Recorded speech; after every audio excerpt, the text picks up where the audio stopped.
The Mirror and the Man. Ilara sat on the vinyl seat of the slow train, the rhythm of the rails a gentle, insistent beat against the silence of his decades-long routine.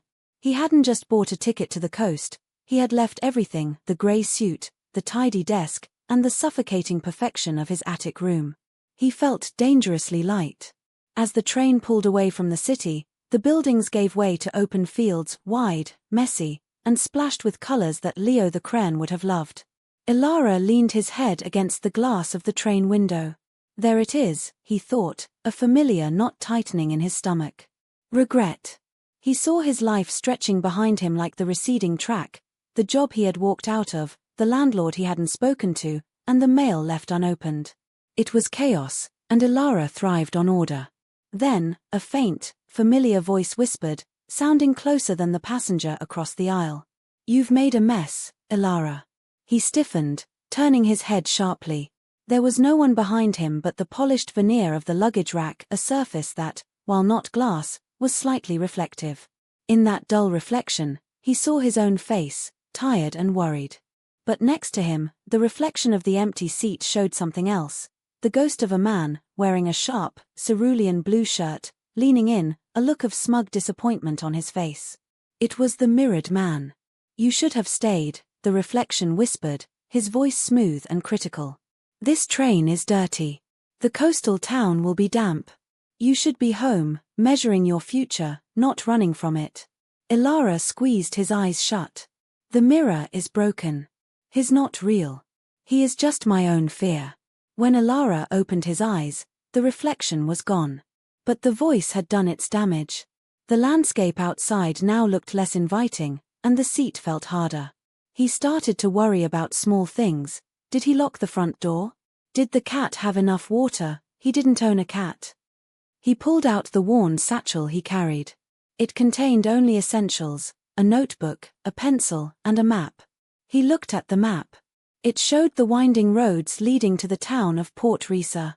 The mirrored man's voice returned, louder this time, accompanied by a quick flash of his joyful face in the dark window glass. "Port Risa? That's for dreamers and fools. Turn back. Go to the city you know. Predictable. Safe."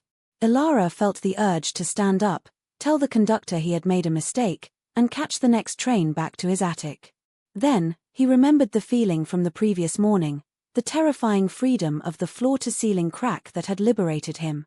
He had shattered a constraint. He picked up the pencil, which he hadn't used for anything but balancing his checkbook in years. His hand trembled as he looked at the map. Instead of looking for the fastest route, he traced the squiggly lines of the coastline.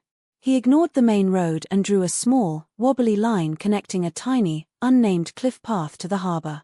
"Messy," the mirrored voice sneered. "Illogical. Unnecessary." Ilara paused, his pencil hovering over the paper. He could still turn back.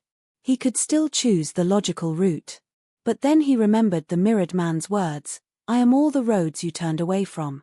This time, he pushed the pencil down hard, drawing the messy, unnecessary line. He added a small circle at the end of the cliff path, just because he liked the shape.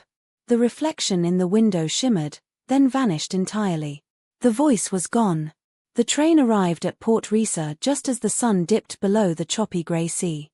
It wasn't tidy, and it wasn't safe. It was loud with gulls and smelled strongly of salt and fish.